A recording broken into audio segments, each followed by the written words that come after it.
Hi students, welcome to our channel. Last క్లాస్లో మనము GDP అనే టాపిక్ నుంచి మనం స్టార్ట్ చేసుకున్నాం కదండి. సో జీడిపి దాంట్లో మనము ఆ ఫైనల్ గూడ్స్ అండ్ సర్వీస్ అంటే ఏంటి, స్పెసిఫిక్ టైం పీరియడ్ ఏంటో మనం చూసుకుందామండి. ఈరోజు ఈ వీడియోలో మనము జీడిపిలో మిగిలిపోయిన టాపిక్స్ ఏమున్నాయో మనం అవి కంప్లీట్ చేసుకుందామండి. ఓకేనా? సో చాలా ఇంట్రెస్టింగ్గా ఉంటుందండి, చాలా బాగుంటుంది. కేర్ఫుల్గా కాన్సన్ట్రేట్తో వినండి. ఓకేనా? సో ఈ క్లాస్లో మనం ఏం చూద్దామండి. లాస్ట్ క్లాస్ మనం ఏం చెప్పుకున్నామండి, స్పెసిఫిక్ టైం పీరియడ్ అంటే ఏంటి, మనం 6 నెలలు తీసుకోవచ్చు, 1 ఇయర్ తీసుకోవచ్చు, 2 ఇయర్స్ తీసుకోవచ్చు. సో అన్ని కంట్రీస్ ఏం చేస్తున్నాయండి, 1 ఇయర్ తీసుకుంటుంది జీడిపిని. సో అన్ని కంట్రీస్ 1 ఇయర్ జీడిపి తీసుకుంటా అంటే ఏంటి, ఆ 1 ఇయర్లో, ఆ 2023లో ఆ సంవత్సరం మొత్తం ఆ సంవత్సరం మొత్తం కూడా ఏవైతే వాళ్ళ వస్తువులు తయారు చేస్తారో, ఏవైతే సేవలు వాళ్ళు అందిస్తారో, ఆ ఫైనల్ గూడ్స్ అండ్ సర్వీస్ యొక్క మార్కెట్ వాల్యూ ఉంటుంది చూసారా అండి, ఆ మార్కెట్ వాల్యూ మొత్తాన్ని మనం కలగలిపితే వచ్చేది జీడిపి అండి. మనకి ఆ మార్కెట్ వాల్యూ మొత్తాన్ని మనం కలగలిపితే వచ్చేదే జీడిపి అన్నట్టు. అది ఒక బై ఏ కంట్రీ, ఆ ఒక కంట్రీని మనం ఒక జీడిపిగా మనం కన్సిడర్ చేస్తామండి. సో ఇండియా కంటే ఇండియా జీడిపి ఉంటుంది, చైనా కంటే చైనా జీడిపి ఉంటుందండి. సో మీకు అర్థమైందిగా, it is a market value of all the final goods and services అండి. It is a market value of all the final goods and services అండి. అయితే ఈరోజు మనం క్లాస్లో చూసేది ఏంటంటే అండి మనకి ఇప్పుడు జీడిపిలో ఏంటంటే మనకి ఇక్కడ ఏముంది, మనకి definition, it is a gross domestic product అండి. సో గ్రాస్ డొమెస్టిక్ ప్రొడక్ట్ అంటే ఇక్కడ ఏముంది చూసారు, ఒక word, it's a domestic product. Domestic product అంటే ఏంటి, మన ఇండియాలో ప్రొడ్యూస్ చేసింది అన్నట్టు బేసికలీ. సో ఇప్పుడు మనం ఇండియా యొక్క జీడిపి కన్సిడర్ చేస్తాం అనుకున్నాం. ఇప్పుడు మన ఇండియా యొక్క జీడిపి కన్సిడర్ చేసామనుకోండి, ఇప్పుడు ఇదంతా ఇండియా అనుకుందాం, ఇదంతా మనకి ఇండియా అనుకుందాం, ఇది మనకి పాకిస్తాన్, ఇది మనకి బంగ్లాదేశ్, ఇది మనకి నేపాల్ అనుకుందాం. సో మనం జీడిపిలో మనం ఏవే చూస్తాం తెలుసా అండి, మనం జీడిపిలో ఏమేమి చూస్తామంటే మన టెరిటరీ లోపల ఏవైతే మనం ప్రొడ్యూస్ చేసామో వాటిని మాత్రమే మనం జీడిపిలో యాడ్ చేస్తామండి. అంటే ఫర్ ఎగ్జాంపుల్ ఇప్పుడు పాకిస్తాన్ వాళ్ళు ఏదైనా తయారు చేశారనుకోండి, అది మన ఇండియన్ జీడిపిలోకి రాదు. బంగ్లాదేశ్ చేసే వాళ్ళు మన ఇండియన్ జీడిపిలోకి రాదు. ఎందుకు అలా రాదంటే మనం ఒక టెరిటరీని డిఫైన్ చేసుకున్నాం, ఇది నా దేశం, ఇది నా ఒక భూభాగం. సో ఈ భూభాగంలో ఏవైతే మనకి గూడ్స్ అండ్ సర్వీసెస్ ప్రొడ్యూస్ చేస్తారో వాటిని మాత్రమే మనం జీడిపిలో యాడ్ చేస్తామండి. వాటిని మాత్రమే మనం జీడిపిలో యాడ్ చేస్తాం. సో మన యొక్క టెరిటరీ లోపడే, మన యొక్క భారత దేశ యొక్క టెరిటరీ లోపల ఏవైతే మనకి గూడ్స్ అండ్ సర్వీస్ ప్రొడ్యూస్ చేస్తామో వాటికే మనము జీడిపి క్యాలిక్యులేట్ చేస్తామండి. వాటికి మనం జీడిపి క్యాలిక్యులేట్ చేస్తాం. సో పక్క దేశాలు అవి మన టెరిటరీ కాబట్టి ఆ దేశంలో ప్రొడ్యూస్ చేసే వాటిని మన జీడిపిలో మనం యాడ్ చేసుకోమండి. మన జీడిపిలో వాటిని మనము యాడ్ చేసుకోమండి. ఓకేనా? సో ఇదొక చిన్న క్లారిఫికేషన్ అండి, సో ఒక డిఫైన్ టెరిటరీ ఉంటుందండి, ఒక డిఫైన్ టెరిటరీ ల్యాండ్. ఆ ల్యాండ్ లోపల ఏవైతే గూడ్స్ అండ్ సర్వీస్ ప్రొడ్యూస్ చేస్తారో వాటిని మాత్రమే మనం జీడిపిలో యాడ్ చేసుకుంటామండి. వాటిని మాత్రమే మనం జీడిపిలో యాడ్ చేసుకుంటాం. నెక్స్ట్ జీడిపి యొక్క డెఫినేషన్లో ఇంకొక డౌట్ ఏమొస్తుంది తెలుసా అండి, నెక్స్ట్ జీడిపిలో ఇంకొక డౌట్ ఏమొస్తుందంటే, ఇప్పుడు ఫర్ ఎగ్జాంపుల్ మన ఇండియాలో ఇప్పుడు మన ఇండియన్ కంపెనీ ఉందనుకుందాం. మన యొక్క ఇండియన్ కంపెనీ ఉందండి. ఇండియన్ కంపెనీ వాళ్ళు ఫర్ ఎగ్జాంపుల్ మన యొక్క బైక్స్ తయారు చేస్తున్నారు అనుకుందాం. ఈ బైక్స్ యొక్క మార్కెట్ వాల్యూ అదంతా కూడా మనం ఏం చేస్తామంటే మనం జీడిపిలో యాడ్ చేస్తాం. ఇప్పుడు ఫర్ ఎగ్జాంపుల్ రాయల్ ఎన్ఫీల్డ్ వాళ్ళు ఉన్నారండి. ఈ రాయల్ ఎన్ఫీల్డ్ బైక్ వాళ్ళు ఎవరు, వీళ్ళు యూకేకి సంబంధించిన వాళ్ళండి. వీళ్ళు యునైటెడ్ కింగ్డమ్ కంట్రీకి సంబంధించిన వాళ్ళు, మన కంట్రీ వాళ్ళు కాదు. కానీ వీళ్ళు కనుక మన ఇండియాలో ఒక Royal Enfield manufacturing industry open చేశారనుకుందాం. వీళ్ళు మన ఇండియా లోపల, అంటే మనకు డిఫైన్ టెరిటరీ లోపల వీళ్ళు ఒక మ్యానుఫ్యాక్చరింగ్ కంపెనీ ఓపెన్ చేసి ఈ కంపెనీలో వీళ్ళు రాయల్ ఎన్ఫీల్డ్ తయారు చేస్తున్నారు అనుకుందామండి. మరి అప్పుడు జీడిపిలో యాడ్ అవుతుందా అని ఒక డౌట్ వస్తుందండి. ఈ డౌట్ ఎందుకు వస్తుందంటే అండి, ఎందుకంటే వీడు ఫారెన్ కంట్రీ వాడు కదా, ఈ కంపెనీ మన ఇండియన్ కంపెనీ కాదు కదా, వాడు ఇక్కడ జస్ట్ ప్రొడ్యూస్ చేసి అమ్ముతున్నాడు కదా. సో ఇది మన ఇండియన్ కంపెనీ కాదు కదా. మరి మన ఇండియన్ కంపెనీ కానప్పుడు మన యొక్క జీడిపిలో యాడ్ చేయకూడదు మనకు డౌట్ వస్తుందండి. కానీ ఇక్కడ మనం ఏం చూడాలంటే అండి, according to the definition of GDP అంటే ఏంటిది, ఇది గ్రాస్ డొమెస్టిక్ ప్రొడక్ట్. సో మన ఇండియన్ టెరిటరీ లోపల ప్రొడ్యూస్ చేసే ప్రతి దాన్ని కూడా మనం జీడిపిలో క్యాలిక్యులేట్ చేస్తామండి. సో మన ఇండియన్ టెరిటరీ లోపల అది మన ఇండియన్ కంపెనీ అయినా, యూకే కంపెనీ అయినా, జపాన్ కంపెనీ అయినా, బంగ్లాదేశ్ కంపెనీ అయినా, శ్రీలంక కంపెనీ అయినా, ఏ కంట్రీ అయినా సంబంధం లేదండి మనకి. మన ఇండియన్ టెరిటరీ లోపల కనుక వాళ్ళు గూడ్స్ అండ్ సర్వీసెస్ ప్రొడ్యూస్ చేస్తున్నారు అనుకోండి, అది మనం జీడిపిలో యాడ్ చేసేస్తామండి. ఇప్పుడు ఫర్ ఎగ్జాంపుల్ శాంసంగ్ వాళ్ళు ఉన్నారండి. శాంసంగ్ వాళ్ళు మన వాళ్ళు కాదు, శాంసంగ్ మన ఇండియన్ కంపెనీ కాదు, ఫారెన్ కంపెనీ ఫర్ ఎగ్జాంపుల్. కానీ ఆ శాంసంగ్ వాళ్ళు ఫర్ ఎగ్జాంపుల్ మన ఇండియాలో కనుక ఇండస్ట్రీని పెట్టి ఇక్కడ ఫోన్స్ తయారు చేస్తున్నారు అనుకోండి, ఆ సంపాదించిన మనీ అంతా మన ఇండియాలో ఉంచారు కదా, అఫ్ కోర్స్ వాళ్ళ దేశానికి పంపించేసుకుంటారు. ఇప్పుడు మీరు అర్థం చేసుకోండి, ఇప్పుడు రాయల్ ఎన్ఫీల్డ్ వీళ్ళు సేల్ చేసిన తర్వాత వీళ్ళు డబ్బులు మన ఇండియాలో ఉంచుకోరు కదా. వీళ్ళు ఆబ్వియస్గా ఈ ప్రాఫిట్స్ అన్నింటిని కూడా వాళ్ళ యూకే కంట్రీకి పంపించేసుకుంటారండి. కానీ ఇక్కడ మనం చూడాల్సింది ఏంటంటే వాళ్ళ ప్రాఫిట్స్ ఎటు వెళ్తున్నాయి అన్నది కాదు. అది ఏ దేశం కంపెనీ అనేది కాదు. ఏ దేశం కంపెనీ అయినా సరే మన ఇండియన్ టెరిటరీ లోపల గనక వాళ్ళ గూడ్స్ అండ్ సర్వీసెస్ ప్రొడ్యూస్ చేశారనుకోండి, మనం ఆ జీడీపీలో మనం యాడ్ చేసేస్తామండి. ఆ జీడీపీని మనము యాడ్ చేసేస్తామండి బేసికల్లీ. ఇప్పుడు ఫర్ ఎగ్జాంపుల్ ఒక ఫారెన్ డాక్టర్ ఉన్నాడండి. ఓకేనా? ఒక యూఎస్ఏలో చదువుకున్న ఇంగ్లీష్ డాక్టర్ ఉన్నాడు. ఆ ఇంగ్లీష్ డాక్టర్ గనక మన ఇండియాకొచ్చి మన ఇండియాలో ఒక హాస్పిటల్ పెట్టుకొని, మన ఇండియాలోని హాస్పిటల్ పేషెంట్‌లకి సర్వీసెస్ ఇస్తున్నాడనుకోండి. అప్పుడు అతను ఎంతైతే డబ్బులు ఎర్న్ చేస్తాడో, ఆ మనీని కూడా మనం జీడీపీలో యాడ్ చేస్తామండి. ఎందుకు? అతను ఎక్కడ సర్వీసెస్ ఆఫర్ చేస్తున్నాడు డాక్టర్ సర్వీసెస్? మన ఇండియన్ భూభాగంలో సర్వీసెస్ ఆఫర్ చేస్తున్నాడు. సో, అతను ఏ దేశం చెందినవాడో మనకు సంబంధం లేదండి.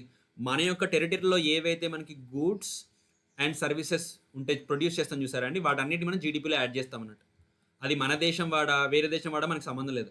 మన యొక్క ఇండియన్ భూభాగంలో గనక వాళ్ళు గూడ్స్ అండ్ సర్వీసెస్‌ని గనక వాళ్ళు ప్రొడ్యూస్ చేసేటట్టయితే, వెంటనే వాటిని మనం జీడీపీలో యాడ్ చేస్తామండి. సో, ఈ డెఫినిషన్ ఇది బాగా గుర్తుపెట్టుకోండి. ఎందుకంటే మనకి సడెన్‌గా ఇది నేను చెప్పకపోతే ఏమవుద్దంటే అండి, మీకు సడెన్‌గా డౌట్ వస్తది. ఇప్పుడు మన ఇండియాలో ఎన్నో ఫారెన్ కంపెనీస్ ఉన్నాయి.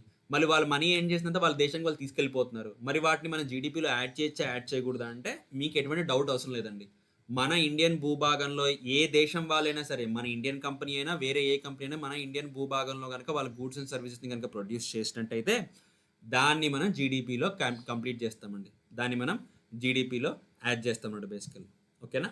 సో, ఇదొక క్లారిఫికేషన్ అండి మనకి. ఇదొక క్లారిఫికేషన్. సో, మళ్ళీ ఒకసారి చూడండి. So, gross domestic product is a monetary measure of the market value of all the final goods and services produced in a specific time period by a country. ముందటి వీడియోలో మీకు చెప్పాను గుర్తుందా? ఫైనల్ అనే word ఎందుకు వాడామో నేను మీకు ముందటి యొక్క వీడియోలో, ఇంతకు ముందున్న వీడియో మీరు చూసిన వీడియోలో నేను మీకు చెప్పాను. ఫైనల్ అనే వర్డ్ ఎందుకు యూజ్ చేసామో మనం. ఎందుకంటే డబుల్ కౌంటింగ్ అవ్వకుండా ఉండడం కోసం మనం ఫైనల్ గూడ్స్ అండ్ సర్వీసెస్‌ని మాత్రమే మనం యూజ్ చేస్తామండి. మనం ఫైనల్ గూడ్స్ అండ్ సర్వీసెస్‌ని మాత్రమే మనము యూజ్ చేస్తామన్నమాట బేసికల్లీ. ఇప్పుడు ఇంకొక ఎగ్జాంపుల్ చెప్పాలంటే ఈ ఫైనల్ గూడ్స్ అండ్ సర్వీసెస్ గురించండి. మనం ఒక 1000 బుల్లెట్లు తయారు చేసామనుకుందాం. మనం ఒక 1000 బుల్లెట్లు తయారు చేసామనుకోండి ఫర్ ఎగ్జాంపుల్. ఈ 1000 బుల్లెట్లతో పాటు మనం ఏం చేసామంటే ఒక 100 గన్స్ మనం తయారు చేసామనుకుందామండి. మనం ఏం చేసామంటే ఒక 100 గన్నులు తయారు చేసాము. 1000 బుల్లెట్లు తయారు చేసాం. ఈ బుల్లెట్లు తయారు చేసిన కంపెనీ వేరు. ఈ గన్లు తయారు చేసిన కంపెనీ వేరు. ఈ కంపెనీ వాడు ఏం చేస్తున్నాడంటే ఒక్కొక్క గన్‌లో ఈ కంపెనీ వాడు ఏం చేస్తున్నాడంటే ఒక్కొక్క గన్‌లో 10 బుల్లెట్లు పెడుతున్నాడండి. ఓకేనా? సో, ఇంకొక న్యూ పేజ్‌లో మనం చెప్పుకుందాం. ఆగండి ఒక్క నిమిషం. సో, కంపెనీ ఏ కంపెనీ ఏ అనేవాడు ఏం చేస్తున్నాడండి 1000 బుల్లెట్లు తయారు చేస్తున్నాడు. సంవత్సరానికి 1 ఇయర్‌కి 2023లో వీడు 1000 బుల్లెట్లు తయారు చేశాడండి. కంపెనీ బి అనేవాడు ఏంటిది? ఇతను గన్‌లు తయారు చేస్తాడన్నట్టు. ఇతను ఏం చేశాడు? ఇతను 100 గన్నులు తయారు చేశాడండి. ఇతను 100 గన్నులు తయారు చేశాడు ఫర్ ఎగ్జాంపుల్. ఇదేంటి? క్వాంటిటీ. ఇదేంటండి మనకి? క్వాంటిటీ. సో, 1000 బుల్లెట్లేమో కంపెనీ ఏ తయారు చేసింది. 100 గన్నులేమో కంపెనీ బి తయారు చేశాడండి. కాస్ట్ చూద్దాం మనం. ఫర్ ఎగ్జాంపుల్ ఒక్కొక్క బుల్లెట్ ₹1 అయి పెట్టుకున్నాడు అనుకుందామండి. ఒక్కొక్క బుల్లెట్ ₹1 పెట్టుకున్నాడు అనుకోండి. సో, 1000 బుల్లెట్లు ఒక్కోటి ₹1. సో, ఫైనల్ కాస్ట్ ఎంత అండి మనకి? ఫైనల్ కాస్ట్ ఎంత మనకి? ₹1000. ఇది వాటి యొక్క మానిటరీ వాల్యూ. ఇది వాటి యొక్క మానిటరీ వాల్యూ అండి. ఇప్పుడు ఈ గన్ అతను ఏం చేస్తాడంటే అండి ఒక్కొక్క గన్‌లో 10 బుల్లెట్లు ఫిల్ చేసేస్తున్నాడండి. సో, ఒక్కొక్క గన్‌లో 10 బుల్లెట్లు ఫిల్ చేసేసి ఏం చేస్తాడంటే ఈ గన్‌ని నేను మీకు ₹1000కి అమ్ముతాను అని చెప్పాడండి మనకి. సో, ఒక్కొక్క గన్ యొక్క వాల్యూ ఎంత అండి? ఒక్కొక్క గన్ యొక్క వాల్యూ ఎంత? ₹1000. ఓకేనా? ఒక్కొక్క గన్ యొక్క వాల్యూ ₹1000. సో, 100 గన్‌లున్నాయి. ఒక్కో gun ₹1000. So, total monetary value ఎంత అవుతుంది? టోటల్ కాస్ట్ ఎంత అవుతుందండి మనకి? 100 గన్‌లు ఇంటూ ఒక్కొక్క గన్ను ₹1000. సో, ఈ టోటల్ మానిటరీ వాల్యూని మనం జీడీపీలో యాడ్ చేస్తామండి. కానీ ఇక్కడ మీరు అర్థం చేసుకోవాల్సింది ఏంటి? ఈ 100 గన్నుల కాస్ట్ యొక్క ₹1000 మాత్రమే కాదు.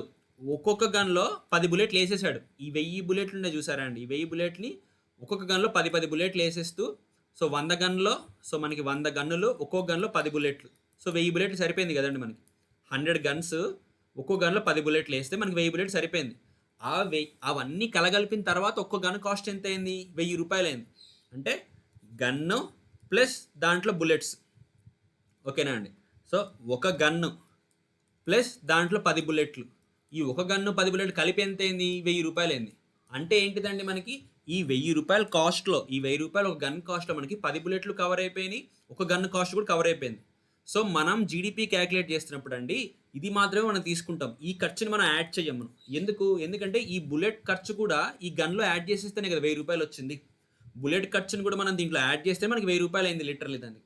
సో మళ్ళీ మనము ఇక్కడ 1000 రూపాయలు మనం జీడీపీలో యాడ్ చేసి మళ్ళీ వాడు బుల్లెట్స్ కూడా తయారు చేశాడు కదా, 1000 బుల్లెట్స్ ఒక్కొక్కరు 1 రూపీ బుల్లెట్ తయారు చేశాడు కాబట్టి 1000 రూపాయలు కాబట్టి మళ్ళీ ఆ 1000 రూపాయలు కూడా మనం యాడ్ చేయమండి. అంటే మనం దీన్ని ప్లస్ దీన్ని కలపమన్నట్టు, దీన్ని మనం కలపమండి. ఎందుకంటే ఈ బుల్లెట్ కాస్ట్ ఆల్రెడీ గన్లో ఇంక్లూడ్ అయ్యింది కాబట్టి మనం అది కలపకుండా ఓన్లీ ఫైనల్ గూడ్స్నే మనం కన్సిడర్ చేస్తామండి. సో ఈ యొక్క ఎగ్జాంపుల్ నేను మళ్ళీ ఒకసారి ఎందుకు చెప్తున్నానంటే కొంతమందికి మళ్ళీ కన్ఫ్యూషన్ క్రియేట్ అయ్యి ఉండొచ్చు అండి నేను చెప్పిన ఎగ్జాంపుల్స్తో. సో మళ్ళీ ఒకసారి క్లియర్ చేయడం కోసమే నేను ఎగ్జాంపుల్ మళ్ళీ చెప్పాను. అందుకే ఇక్కడ మనం ఏం చెప్పాము, ఫైనల్ గూడ్స్ అండ్ సర్వీస్ అన్నాం. సో ఒక బుల్లెట్ తయారు చేసిన తర్వాత మనం ఆ బుల్లెట్ తయారు చేసిన ఒక మానిటరీ వాల్యూ మన జీడీపీలో యాడ్ చేయం. ఎందుకు, ఆ బుల్లెట్ని వేరే గన్లో పెడతారు, ఆ గన్ యొక్క కాస్ట్ మారిపోద్ది తర్వాతకి. సో ఆ ఫైనల్ గన్ యొక్క కాస్ట్ మనం కన్సిడర్ చేస్తాం తప్ప బుల్లెట్ కాస్ట్ని సపరేట్గా మళ్ళీ మనం క్యాలిక్యులేట్ చేయమండి. అలా క్యాలిక్యులేట్ చేస్తే అలా కనుక మనం జీడీపీలో యాడ్ చేస్తే ఏమవుద్ది, డబల్ కౌంటింగ్ అవుద్దండి మనకి. ఏమవుద్దండి మనకి, డబల్ అండ్ డబల్ కౌంటింగ్ అవుద్ది అన్నట్టు మనకి బేసికలీ. అలానే మీకు ఇందాక చెప్పిన ఎగ్జాంపుల్ మీకు గుర్తుంది కదా, జీడీపీ అంటే గ్రాస్ డొమెస్టిక్ ప్రొడక్ట్. సో మన ఇండియాలో ఏ దేశం వాడు ప్రొడ్యూస్ చేసినా మనకు సంబంధం లేదు. మన ఇండియాలో టెరిటరీలో కనుక ప్రొడ్యూస్ చేస్తే మనం జీడీపీ కింద మనం కన్సిడర్ చేయొచ్చండి. మనము జీడీపీ కింద కన్సిడర్ చేయొచ్చండి. ఓకేనా. నెక్స్ట్ మనకి జీడీపీలో ఇంకొక కాన్సెప్ట్ ఉందండి. జీడీపీలో ఇంకొక కాన్సెప్ట్ ఏంటంటే మనకి for example second hand goods ఉంటాయి కదండి, వాటిని మనం జీడీపీలో యాడ్ చేస్తామా లేదా అనేది ఇంకో డౌట్ ఉంటుందండి. ఇది కూడా మనం ఎగ్జాంపుల్తో చెప్పుకుందాం. ఫస్ట్ ఏంటంటే అండి, ఇప్పుడు మనకి 2023లో ఒక 10 లక్షల 10 lakhs వర్త్ కార్ ఒకటి డిజైన్ చేశారు అనుకుందామండి. ఒక కార్ ఉంది, అది 10 లక్షల కార్ అండి. అది మనకి 2023లో దాన్ని డిజైన్ చేసి ప్రొడ్యూస్ చేశారు. సో ఈ 10 లక్షల కార్ని మనం ఏం చేస్తామంటే మనం జీడీపీలో యాడ్ చేస్తాం. ఈ 10 లక్షల కార్ని మనం జీడీపీలో యాడ్ చేస్తామండి. ఇప్పుడు ఫర్ ఎగ్జాంపుల్ ఇప్పుడు 2024లో ఫర్ ఎగ్జాంపుల్ ఈ ఈ 10 లక్షల కార్నండి, ఈ 10 లక్షల కార్ని అతను సెకండ్ హ్యాండ్కి వేరే వాడికి అమ్మేశాడు అనుకుందాం. అతను సెకండ్ హ్యాండ్కి వేరే అతనికి 7 లక్షలకి అమ్మేశాడు అనుకుందామండి ఫర్ ఎగ్జాంపుల్. ఓకేనా. 10 లక్షల కార్ని నెక్స్ట్ సంవత్సరం 1 year తర్వాత 7 లక్షలకి సెకండ్ హ్యాండ్కి అమ్మేశాడండి ఇంకొక పర్సన్కి. మరి ఇప్పుడు ఇతను ఏం చేశాడు, ఇతను ఏ అనే పర్సన్ అండి, బి అనే పర్సన్. సో ఏ అనే పర్సన్ బి అనే పర్సన్కి అమ్మేశాడు కార్ని. సో బి అనే పర్సన్ ఏం చేశాడు, ఏ అనే పర్సన్కి 7 లక్షలు రిటర్న్ డబ్బులు ఇచ్చాడు. సో ఇప్పుడు మన డౌట్ ఏంటంటే ఈ 7 లక్షలు మనం జీడీపీలో యాడ్ చేయాలా వద్దా, ఈ 7 లక్షల్ని మరి జీడీపీలో యాడ్ చేయొద్దా. యాడ్ చేయాలని ఎందుకు చెప్తారంటే అండి, ట్రాన్సాక్షన్ జరిగింది కదా మనకి, ట్రాన్సాక్షన్ జరిగింది, కార్ ఇతని నుంచి ఇతనికి వెళ్ళింది, ఇతను డబ్బులు ఇవ్వాలి కదా. సో ట్రాన్సాక్షన్ జరిగినందుకు మనం జీడీపీలో యాడ్ చేయాలని అనుకుంటాం. కానీ ట్విస్ట్ ఏంటి తెలుసా అండి, మనకి జీడీపీ యొక్క డెఫినేషన్లో ఏముంది మనకి, all the goods and services produced అని ఉందండి. అంటే ఏంటిది, ఆ వస్తువుని మనం ప్రొడ్యూస్ చేయాలన్నట్టు. సో ఇక్కడ కార్ని లిటరల్గా ప్రొడ్యూస్ చేసారు, అంటే కార్ని అప్పుడే వాళ్ళు మ్యానుఫ్యాక్చరింగ్ చేశారు, అందుకు మనం జీడీపీలో యాడ్ చేసాం. కానీ ఇక్కడ మనకి సెకండ్ హ్యాండ్కి మనం ఇంకొకరికి అమ్మినప్పుడు మనం కొత్తగా ఒక కొత్త ప్రోడక్ట్ని మనం ఏం అమ్మలే కదండి, ఆల్రెడీ ప్రొడ్యూస్ చేసిన దాన్నే ఇంకొకరికి ఇచ్చామన్నట్టు బేసికల్లీ. సో కొత్తగా ఆ ప్రొడక్ట్ మనం మళ్ళీ ఆ వస్తువుని ఆ గూడ్ని మనం తయారు చేయలే కాబట్టి మనము సెకండ్ హ్యాండ్ ఐటమ్స్ అన్నిటి మనం జీడీపీలో మనం యాడ్ చేయమండి మనం. సో సెకండ్ హ్యాండ్ ట్రాన్సాక్షన్ ఉంటే చూసారా అండి, వాటిని మనం జీడీపీలో యాడ్ చేయము. ఎందుకంటే కొత్తగా వస్తువు ఏం క్రియేట్ అవ్వట్లే కదా, ఆ ఉన్న వస్తువుని మనం చేస్తున్నాం, ఆ ఉన్న వస్తువుని మనం అమ్ముతున్నామండి బేసికల్లీ. ఆ ఉన్న వస్తువుని ఇంకొకరికి అమ్ముతున్నాం కాబట్టి కొత్తగా మన వస్తువుని క్రియేట్ చేయలే కాబట్టి అది మన జీడీపీలో యాడ్ అవ్వదు అన్నట్టు. సో జీడీపీలో ఏది యాడ్ అవుతుందండి మనకి, సో జీడీపీలో మనకి ఏది యాడ్ అవుతుంది, జీడీపీలో యాడ్ అవ్వాలంటే గూడ్స్ అండ్ సర్వీసెస్ ప్రొడ్యూస్డ్ అండి. సో ప్రొడ్యూస్ అయ్యి వాటిని మనం తయారు చేసి ఉండాలన్నట్టు, మనం వాటిని తయారు చేసి ఉండాలండి. సో ఇప్పుడు ఇదే ఎగ్జాంపుల్, ఇప్పుడు 2023లో ఫర్ ఎగ్జాంపుల్ ఒక ల్యాప్టాప్ ఉందండి, ఆ ల్యాప్టాప్ 40,000 అనుకుందాం. ఈ ల్యాప్టాప్ 40,000 ఉంది. ఈ ల్యాప్టాప్ 40,000 మనం జీడీపీలో యాడ్ చేస్తాం. జీడీపీలో మనము ఈ 40,000 మనం 2023 సంవత్సరంలో మనం యాడ్ చేసామండి. ఇప్పుడు 2024 సంవత్సరంలో ఈ ల్యాప్టాప్ని వేరే అతనికి 20,000కి అమ్మాడు అనుకుందాం ఫర్ ఎగ్జాంపుల్.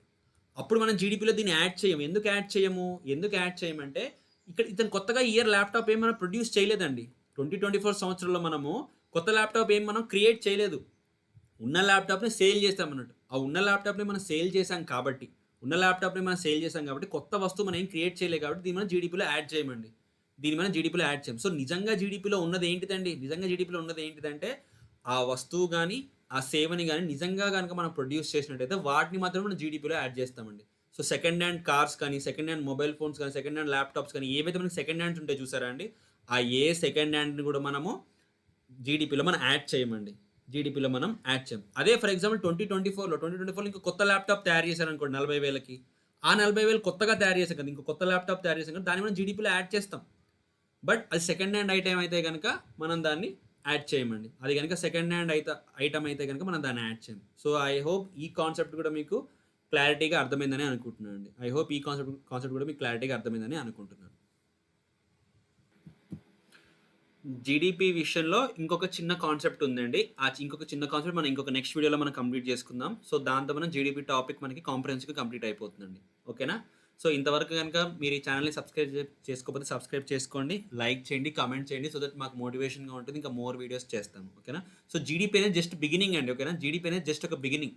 ఇక్కడ నుంచి మనం స్టార్ట్ చేసుకొని ఎకానమీలో ఉన్న అన్ని కాంప్లెక్స్ టెర్మినాలజీస్ అన్నిటి కూడా మనము డీటెయిల్డ్‌గా, ఈజీగా సమాజంలో సొసైటీ పరంగా మీ కళ్ళ ముందు మీకు కనిపిస్తున్న విధంగా ఎలాగైతే ఆ ఎగ్జాంపుల్స్‌తో మీకు అర్థమయ్యేలా చెప్తూ మనం ముందుకెళ్తే మీ యొక్క గ్రూప్ 1 గాని, సివిల్స్ గాని ప్రిపరేషన్ అనేది మీకు అలా ఈజీ అవ్వాలనే ఉద్దేశంతోనే మేము ఇలా ఫ్రీ కాంప్రహెన్సివ్ క్లాసెస్ తయారు చేసామండి. ఓకేనా? So, please do encourage us. Thank you and Jai Hind అండి.